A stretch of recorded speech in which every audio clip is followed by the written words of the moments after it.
Good morning from Hunt City Congregational Christian Church, April 23rd, 1923. I just returned from a small town pastors conference. It ran from Monday through Wednesday, put on by RHMA, Rural Home Mission Association. Great organization. It's very supportive of small churches and small congregations and small towns. It was like going back to school, a lot of seminars, a lot of sessions, but it was tiring but refreshing. One of the speakers there, Terry Thompson, head of an organization called Small Church USA, was one of the speakers, and he talked about leadership. I'm sharing some of his ideas today, so I want to credit him, some of my own, some of his, but I don't want to take anything from him. Leadership is necessary in the church.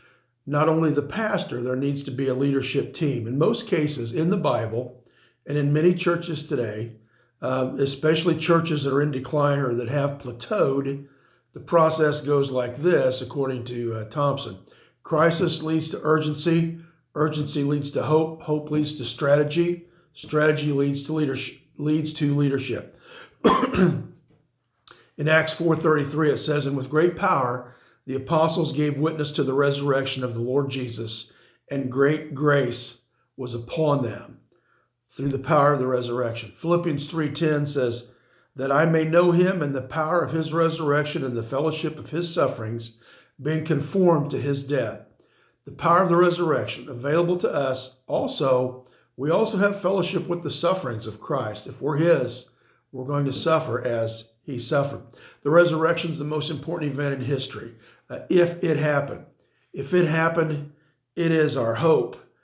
It is what our faith is based upon. If it didn't happen, then nothing else matters. Live however you want to, because when you die, that's the end. That's the worldview. Okay, but we believe in the resurrection. We believe it did take place. We believe it by faith. Jesus said, "Blessed are those who seeing believe, but you see because you believe. Blessed are those who don't see and yet believe." What do you believe? The resurrection is our only hope. Leadership is a behavior or behaviors that drives future outcomes, good or bad. We want to look at one example today of bad leadership. In 1 Kings chapter 12, "And Rehoboam went to Shechem, for all Israel had gone to Shechem to make him king. So it happened when Jeroboam, the son of Nebat, heard it, he was still in Egypt, for he had fled from the presence of King Solomon and had been dwelling in Egypt, that they sent and called him. Then Jeroboam and the whole assembly of Israel came and spoke to Rehoboam, saying, 'Your father made our yoke heavy. Now therefore lighten the burdensome service of your father and his heavy yoke, which he put on us, and we will serve you.' So he said to them, 'Depart for 3 days and come back to me.' And the people departed. Then King Rehoboam consulted the elders who stood before his father Solomon while he still lived, and said, 'What do you advise me to answer these people?' And they spoke to him, saying, 'If you will be a servant to these people today, and serve them, and answer them, and speak good words to them, then they will be your servants forever.' But he rejected the advice which the elders had given him, and consulted the young men who had grown up with him, who stood before him. And he said to them, 'What advice do you give? How should we answer this people who have spoken to me, saying, lighten the yoke which your father put on us?' Then the young men who had grown up with him spoke to him, saying, 'Thus you should speak to this people who have spoken to you, saying, Your father made our yoke heavy, but you make it lighter on us. Thus you shall say to them, My little finger shall be thicker than my father's waist. And now whereas my father put a heavy yoke on you, I will add to your yoke. My father chastised you with whips, but I will chastise you with scourges.' So Jeroboam and all the people came to Rehoboam on the 3rd day, as the king had directed, and said, 'Come back to me the 3rd day.' Then the king answered the people roughly. He rejected the advice which the elders had given him, and he spoke to them according to the advice of the young men, saying, 'My father made your yoke heavy, but I will add to your yoke. My father chastised you with whips, I will chastise you with scourges.' So the king did not listen to the people, for the turn of the events was from the Lord, that he might fulfill his word which the Lord had spoken by Ahijah the Shilonite to Jeroboam the son of Nebat." Rehoboam was Solomon's son. Solomon taxed the people over and above the tithe for his building projects.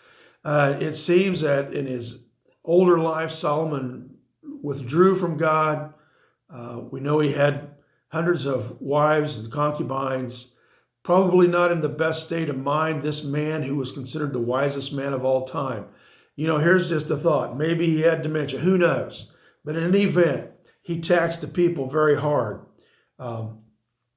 Rehoboam was Solomon's son. When Solomon died, he ascended to the throne. Rehoboam's choice. Here he is. The people come to him and they say, look, your father really put a heavy burden upon us. If you will, lighten the burden on us, we will serve you.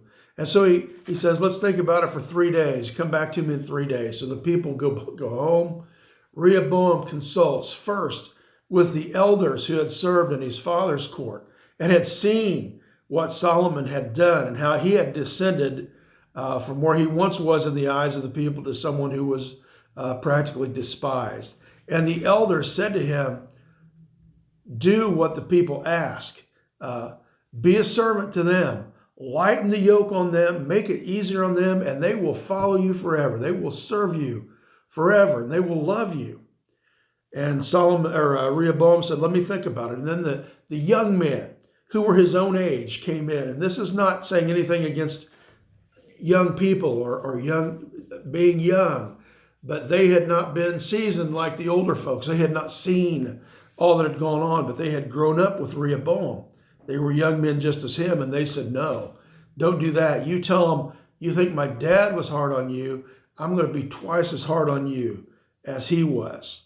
And so Rehoboam followed the advice of the younger men, and he told the people, you think my dad was hard on you, wait and see what I'm going to do.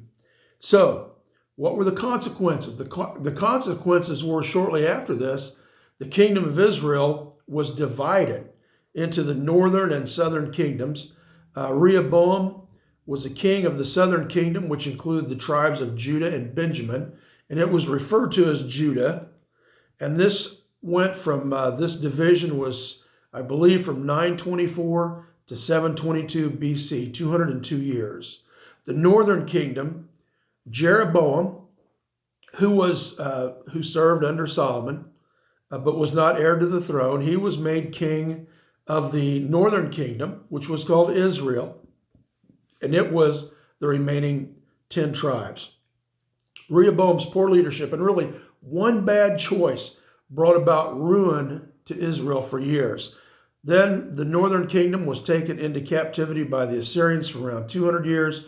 One bad decision, 400 years of suffering for Israel, all because of poor leadership. Okay? The people had no hope. The crisis was when King Solomon had died and a new leader was needed, and his son Rehoboam took over.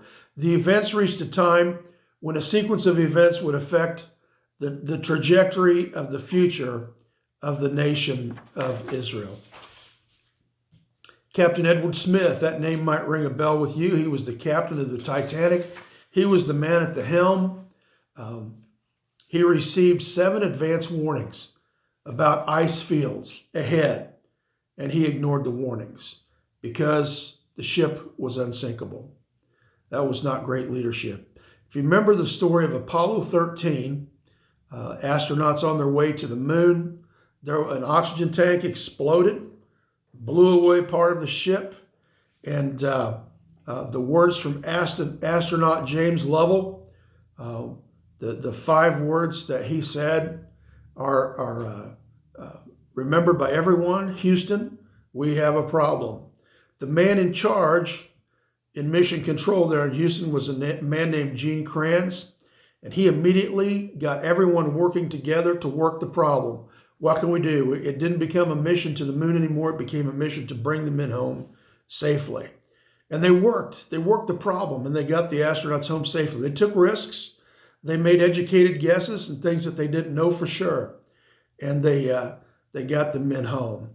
Part of good leadership is admitting we have a problem, admitting we need help. No matter what your opinion of the president of the Ukraine, Vladimir Zelensky, do you remember his quote when the United States and I believe other countries offered to get him out of the country? They said, we will fly you anywhere where you can be in exile. And his quote to them was, he said, "I need ammunition, not a ride." Now, how do you think his people reacted to this? He's not leaving us. He's in charge. Do you think his soldiers would fight for him? Well, history has shown that they have. Moses as a leader. We're going to look at Exodus 33, 3 through 17. This is when the people were in the wilderness. It's Exodus 33, 3 through 17. "Go up to a land flowing with milk and honey, but I will not go up in your midst." This is God speaking. "Lest I consume you on the way, for you are a stiff-necked people." And when the people heard this bad news, they mourned, and no one put on his ornaments. For the Lord had said to Moses, "Say to the children of Israel, you are a stiff-necked people. I could come up into your midst in one moment and consume you. And now therefore take off your ornaments that I may know what to do to you." So the children of Israel stripped themselves of their ornaments by Mount Horeb. And then Moses meets with God, and Moses says to the Lord, I'm jumping down to verse 12. "Then Moses said to the Lord, see, you say to me, bring up this people, but you have not let me know whom you will send with me. Yet you have said, I know you by name, and you have also found grace in my sight. Therefore I pray, if I have found grace in your sight, show me your way, that I may know you, that I may find grace in your sight, and consider that this nation is your people." And he goes on to say to God in verse 15, "Then he said to God, if your presence does not go with us, do not bring us up from here." And so Moses shows great leadership. He appeals to God on behalf of himself and the people, says, if you're not going to go with us, then don't send us. That's great leadership. And so in verse 17, the Lord said to Moses, "I will also do this thing that you have spoken, for you have found grace in my sight, and I know you by name." Sometimes a leader has to push people's buttons to get them to respond. Sometimes my buttons need to be pushed to get me to act. Here at our church at Hunt City, I'm speaking to our people now. Where do we need to push the status quo at Hunt City to get us proactive for the future? The prophets all push the people's buttons at God's direction to get them stirred up, to get them to repent. I learned this week in one of the seminars that 7 times Jesus healed people on the Sabbath. Jesus followed every Jewish festival and rule. Did he forget what day it was when he healed on the Sabbath 7 times in the presence of the Pharisees? No, he was pushing their buttons. And the leader of the seminar that I was at said, why? Because Judaism needed to change from legalism to grace. And that's the sign of a leader sometimes has to push buttons. Martin Linsky, former professor at Harvard School of Government, has some quotes on leadership. He says, you place yourself on the line when you tell people what they need to hear rather than what they want to hear. On another occasion, he says, leadership requires disturbing people, but at a rate they can absorb. And he also says, being criticized by people you care about is almost always a part of exercising leadership. Here's another quote, this one by an author, Tom Cheney, who writes about revitalizing churches. He says, dying and declining churches usually have a sense of slothfulness and no sense of urgency. You must create a new sense of urgency if the membership of the church is going to have a chance for revitalization. So where do you see this church, this group of believers here at Hunt City going in the next 5 years, 10 years, and longer? I believe it's God's will for this church to continue and grow, but we have become comfortable, and part of that is due to my leadership. We've become comfortable in where we are. I don't believe God would be drawing young families here to our church if he didn't continue for this church to grow. So what is all this leading to? Did Phil just go to a conference and now he wants to try all this new stuff? No. But I do believe that God spoke to me at the conference. No, not audibly, but some of the seminars I attended got me thinking, what's our plan? What's my plan? What's God's plan for our church? And I did request information from an organization called Small Church USA. They're an organization that helps pastors of small churches and small churches develop a 5-year revitalization plan. Maybe it's because of my age. that I think about death some. I think about retirement. You know, the things that old people think about. And I'm 65. I don't have any plans to retire at this time, but I think it's a realistic thing to consider. What can we do to revitalize our church? And the thought of that excites me. It's definitely outside of my comfort zone. So I'm not asking you to get on board with this yet, but we're going to in the future. We're going to discuss this. And I'll be sharing information in the weeks ahead. And what I'm asking you to do is this: pray for our church. And if you're watching this and you belong to another church, pray for your church. Pray that God will give us a unified vision for the next 5 years. Ask Him to make our path clear, and ask Him to send more workers for the harvest, and ask Him what your role is for service here. Ask Him what your role in leadership is. You know, there are different types of leaders. There are all kinds of leadership required in the church. And every part of the body, Paul said, is important, whether it's the hand, the eye, the foot.